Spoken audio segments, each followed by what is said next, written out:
Howdy ladies and gents, my name is Thom Gibson, and in this video I'm going to give you a quick tip on how you can have a pretty short lesson on the growth mindset at the beginning of a semester. The essence of the growth mindset is that growth comes through struggle. Learning comes through making mistakes and learning from those mistakes. And so what I like to do is read a short story. I'm not going to read the whole story in this video, but I will provide a link to it in the description, as well as a slideshow that I use for images while I'm telling the story. The story is about a little boy who finds a caterpillar and he's taking care of that caterpillar. It creates a cocoon, and then one day it starts to emerge from the cocoon. He gets really excited about that, but he sees that the butterfly is kind of struggling to get out. So he goes to get scissors and he cuts the cocoon so that the butterfly can come out a little bit easier. But when the butterfly comes out, its wings are kind of all shriveled up, and it eventually takes the butterfly to a scientist and learns that the butterfly needed to struggle because it was through that struggle that it pushed the fluid out of its body and into its wings, and it's able to fly. And unfortunately, because he helped the butterfly never was able to fly, its wings never grew out, and it pretty much died a sad death. I don't read it like that, but that's the general idea of the story. And so afterwards, instead of just telling the students, this is why I read the story, I usually ask them, why do you think I read this story at the beginning of the semester? I usually do this the second semester and some other growth mindset activity in the first semester. So a lot of students are like, oh, it's because kind of like the thing that you told us in first semester, we're not really going to learn unless we're struggling a little bit. And sometimes you're going to let us struggle, and that's okay because that's part of the growing process. Some of the students are kind of like, man, that's a really terrible, sad story, Tom. Why did you tell me this? Because it's depressing because it had a dying butterfly, but I just tell them they'll be all right. I think it becomes a lot more meaningful if you share an anecdote in your own life where you had to struggle in order to learn something. Probably the easiest one that I usually share with my students is that I tell them about my first couple years of teaching and how hard it was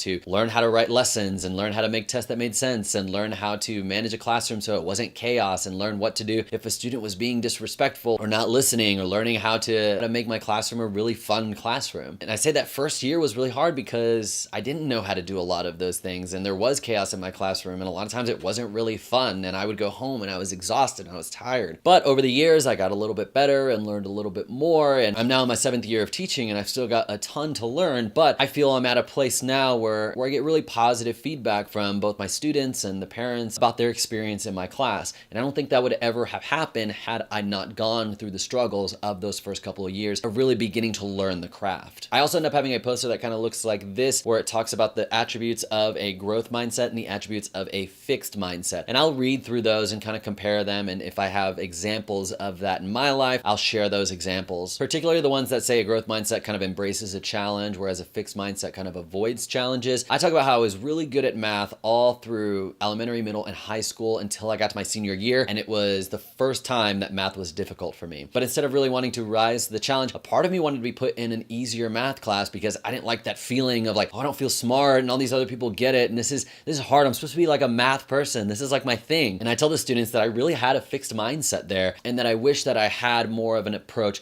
of wanting to embrace a challenge and work hard through that to learn more than I ended up probably learning. One student today, when I did this, asked a pretty good question. She's like, is it okay if you are kind of in the fixed mindset column about a few things? And I told them that it's not all black and white. There are areas in my life where I feel I have a fixed mindset, and then there's other areas that I really feel I have a growth mindset, and some days I probably have more of a growth mindset than other days. And so it's not something that you're always someone with a full growth mindset or always someone with a fixed growth mindset, but instead it's something that you're striving in as many areas as you can to have a growth mindset, to know that you can learn a lot of things. I do go on to say that all of them are probably not going to go on to become people that study mathematics at the highest level, but all of them have the capabilities and the capacity to learn more math today than they did yesterday. Whether math is still something that comes a little bit more easier to them, or whether math historically has been something that's challenging for them. And so I say that to kind of give it a more realistic perspective and taking into account students' interests and students' natural giftings in areas. And so I wanted to get this video out before the semester started. I know some people have already started the semester. I think this really is a lesson that you could probably do any time of the year. I just like to do it either in the beginning of the first or second semester as kind of a reminder